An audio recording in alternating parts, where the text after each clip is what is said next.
My girlfriend and I booked the Airbnb 3 days before the trip. It was supposed to be a quiet weekend away, remote cabin, good reviews, cheap price. Nothing about it seemed strange, at least online. The host messaged us almost immediately after we booked. Not automated messages either, long paragraphs, too friendly. He kept calling the cabin special. Said most guests didn't appreciate the history of the property. That should have been the first red flag. The cabin sat deep in the woods about 20 minutes outside the nearest town. No nearby houses, no cell service once we got close, just trees and silence. The place itself looked normal enough at first. Old wood exterior, large wraparound porch, dim lights glowing inside when we arrived. But the second we walked in, something felt off. The layout didn't make sense. Hallways slightly too narrow, closets deeper than they should have been, walls that sounded hollow when you passed them. My girlfriend noticed it too. She joked that the place felt like an escape room. I laughed, but honestly, it bothered me. Then we found the rule sheet. Most of it was normal. No smoking, no parties, locked doors at night. But one line stood out. Please do not attempt to access sealed areas of the house.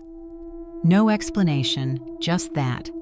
I messaged the host asking what sealed areas meant. He replied almost instantly, old maintenance spaces, unsafe. That night, we started hearing noises above us, slow movement, like someone walking carefully overhead. I assumed it was animals. The cabin was old, wood expands, roofs creak. There were plenty of explanations, at least that's what I kept telling myself.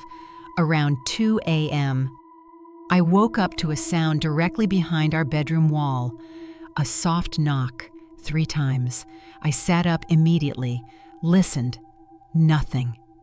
Then another sound, movement, like someone crawling, inside the wall. I woke my girlfriend up. She listened for a few seconds and heard it too. Slow, shifting sounds moving farther down the wall. Then silence. We barely slept after that. The next morning, I noticed something strange. Our bedroom closet looked different. One of my bags had been moved. Not stolen, just moved slightly. My girlfriend accused me of doing it half asleep, but I knew I didn't. That's when I noticed scrape marks on the closet ceiling, like something had been dragged open repeatedly.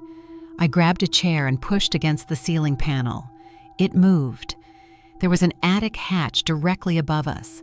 The second I opened it, cold air poured down, and the smell hit immediately. Dust, mold, and something worse underneath it. Something human. I used my phone flashlight and looked inside. The attic wasn't normal. There were narrow wooden pathways running through it, small crawl spaces leading deeper above the walls.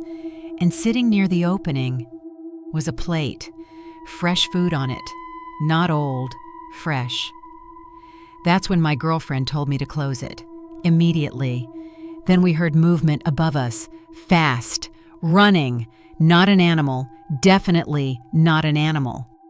Something moved quickly through the crawl spaces overhead, directly above our room. We grabbed our stuff and decided to leave immediately.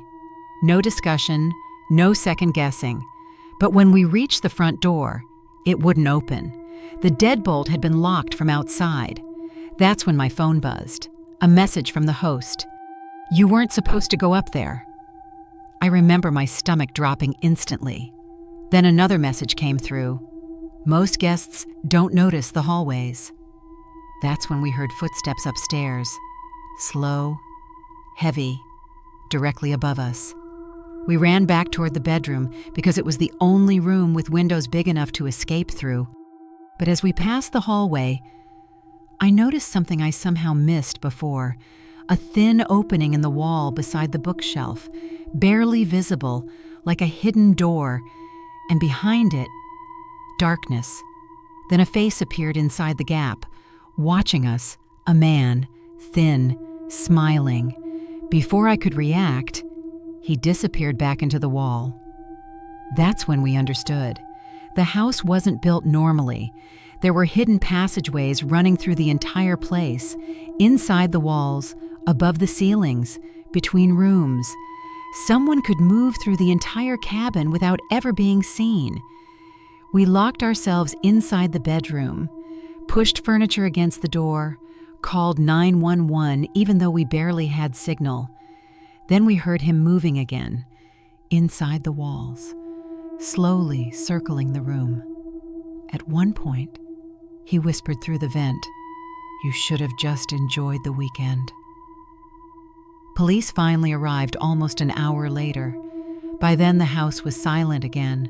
They searched the property, found hidden crawl spaces throughout the cabin, observation holes inside vents, passages connecting nearly every room. But they never found the host. Turns out the cabin wasn't legally registered as a rental property at all. The listing disappeared the next day.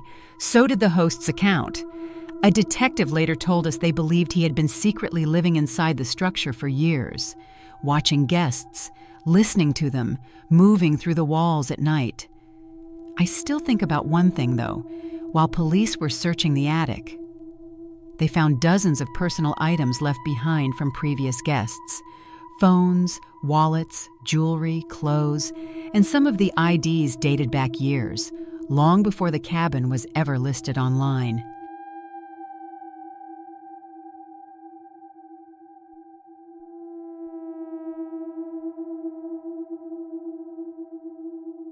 If you made it this far, don't forget to like and subscribe to Midnight Static for more cinematic horror stories every week. And if you have a creepy experience, unexplained encounter, or story you want featured on the channel, send it to the email in the description. Some of the scariest stories are real